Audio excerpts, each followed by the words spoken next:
तो क्या आप वेट लिफ्टिंग करते हैं और आपको अपने पुलिंग मूवमेंट्स में इम्प्रूवमेंट लाना है क्योंकि आपकी ग्रिप जो है एक लिमिटिंग फैक्टर बनती है, तो आप वेट लिफ्टिंग स्ट्रैप्स का यूज़ कर सकते हैं जो कि बेसिकली आपकी रिस्ट पे जाते हैं।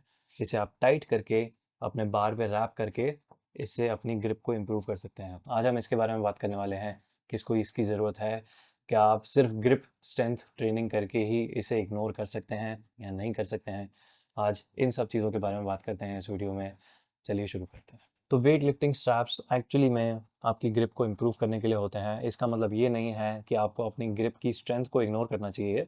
अगर आपकी ग्रिप की स्ट्रेंथ बहुत ज़्यादा कमज़ोर है, आप बार को बिल्कुल होल्ड नहीं कर पा रहे हो एक सेट के लिए भी फॉर अ कंटिन्यूस टाइम, तो आपको एक्चुअली अपनी ग्रिप को भी ट्रेन करना चाहिए। आप उसको मल्टीपल तरीके से ट्रेन कर सकते हो, या फिर आप जो प्लेट्स होती हैं बारबेल की, उससे आप कैच कैच खेल सकते हो। You can catch it and drop it type thing. और या फिर आप डेड हैंग्स कर सकते हो, जिससे आपकी ग्रिप स्ट्रेंथ बहुत ज़्यादा इंप्रूव होगी।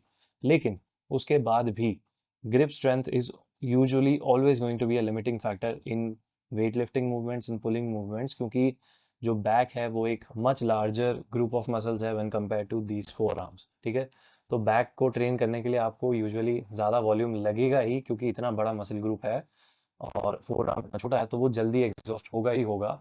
इसीलिए वेट लिफ्टिंग स्ट्रैप्स जो हैं वो प्रोफेशनल्स भी यूज़ करते हैं, क्योंकि उन्हें पता है फोर आर्म्स आप कितना ही ट्रेन कर लें, they are going to be a limiting factor in your weight lifting and pulling movements. तो इसके आगे हम बात करते हैं टाइप्स के बारे में। तो जनरली 4 टाइप्स के वेट लिफ्टिंग स्ट्रैप्स होते हैं। जो नॉर्मल वेट लिफ्टिंग स्ट्रैप्स होते हैं, जैसे मैंने आपको दिखाया। दूसरे होते हैं wrist wrap weight lifting straps, जो कि आपके रिस्ट पे रैप हो जाते हैं और एक स्ट्रैप निकलता है। तीसरे होते हैं जे हुक लिफ्टिंग स्ट्रैप्स, जिसमें क्या होता है, एक हुक टाइप बना होता है, चाहे वो प्लास्टिक का हो सकता है या फिर कुछ कुछ केसेस में वो मेटल का भी मिलता है।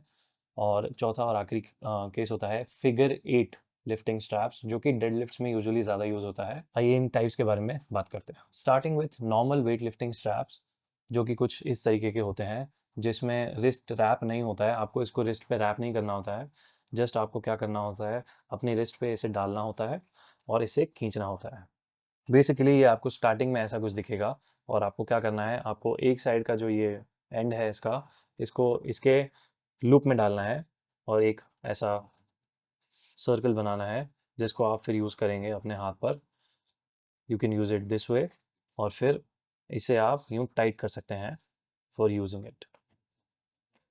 तो बात करते हैं नॉर्मल वेट लिफ्टिंग स्ट्रैप्स के प्रोज एंड कॉन्स के बारे में। तो प्रोज, पहली चीज़, ये बहुत बजट फ्रेंडली है। यूजुअली सबसे ज़्यादा सस्ते यही टाइप के स्ट्रैप्स मिलते हैं।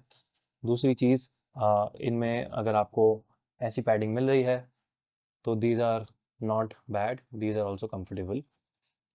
बात करें कुछ कॉन्स की, तो इसमें आपको सबसे बेस्ट ग्रिप नहीं मिलेगी, लेकिन फिर भी अच्छी खासी ग्रिप मिलेगी, और एक छोटा सा लर्निंग कर्व होता है। इसको आपको यूज़ करना सीखना पड़ता है, और आपके एक्सपीरियंस को बेटर करने के लिए आपको इसको जब सीख जाओगे तब आपका एक्सपीरियंस बेटर होगा। पहले दिन पे आप अगर नहीं सीख पा रहे हो तो शायद आपको थोड़ी बहुत इरिटेशन होगी। That are the pros and cons of this strap. बात करते हैं दूसरे टाइप की, जो कि है रिस्ट रैप स्ट्रैप्स, जैसा आप मेरे स्क्रीन पर देख रहे होंगे। रिस्ट रैप स्ट्रैप्स में क्या होता है, एक रिस्ट पे वो रैप होता है, उसके बाद एक स्ट्रैप निकलता है। तो वो यूजुअली ज़्यादा कंफर्टेबल होते हैं इन नॉर्मल वाले से जब आप कंपेयर करेंगे तो। दूसरा इसका प्रो है कि अगर आप इसे खरीद रहे हैं तो ये इतना ज़्यादा एक्सपेंसिव नहीं होता है। उसके कॉस्ट से थोड़ा सा 10-20% अगर आप ज़्यादा कॉस्ट पे करेंगे तो आपको रिस्ट रैप वाले भी मिल जाएंगे। और इसके कॉन्स के बारे में बात करें तो ये वेलक्रो का यूज़ करता है, जिससे इसकी एजिंग थोड़ी फास्ट होती है, क्योंकि वेलक्रो पे अगर आप बहुत ज़्यादा लोड डालेंगे तो वो एज करता है। तो अगर आप नॉर्मल वाले लेंगे तो उसकी एज थोड़ी ज़्यादा होगी, इसकी थोड़ी कम होगी, बट फिर भी अच्छी खासी एज आपको ये प्रोवाइड कर देगा।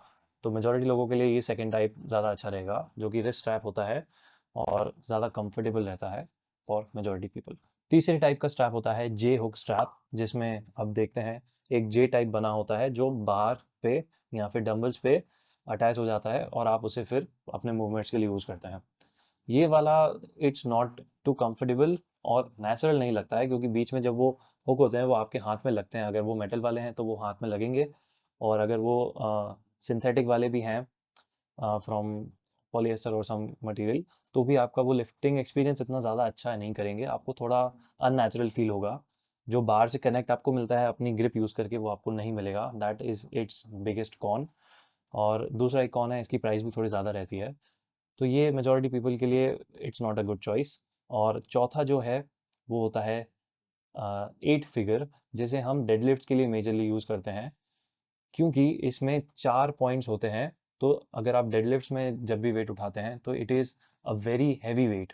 अगर आप इन नॉर्मल स्टेप से उठाएंगे उसे, तो it just has one point of contact, ठीक है। अगर ये टूट गया, यहाँ से इसकी अगर सिलाई टूट गई या फिर ये स्ट्रैप फट गया, तो थोड़ा डेंजरस हो सकता है, वो बाहर गिर सकता है।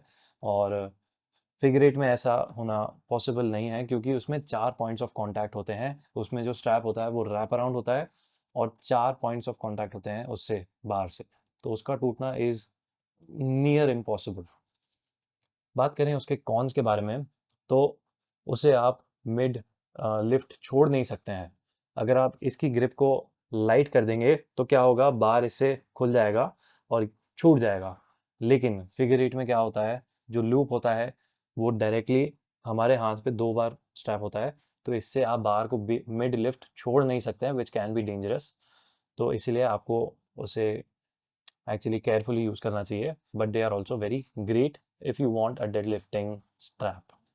डेड लिफ्टिंग के लिए अगर आप सिर्फ ले रहे हैं तो आई वुड सजेस्ट कि आप फिगर एट लें, that is a better choice. लेकिन अगर आप ऑल ओवर एक लेना चाहते हैं तो आप रिस्ट रैप या फिर नॉर्मल वाले भी ले सकते हैं। J hook are not prescribe for major people, majority population J hooks इतने ज़्यादा अच्छे नहीं लगते हैं। उसके अलावा अगर आप खरीदना चाहते हैं तो मैंने डिस्क्रिप्शन में लिंक्स दे दी हैं, जैसा मैंने बताया। मल्टीपल ब्रांड्स हैं और अच्छे खासे रिव्यूज़ हैं प्रोडक्ट्स के, तो आप आंख बंद करके भी इन्हें ले सकते हैं अपने यूज़ केस के हिसाब से। लेकिन सोच लेना, अगर आपको डेडलिफ्ट के लिए चाहिए तो जैसा मैंने बताया, figure eights are a better option. So thank you for watching and I will see you in the next one.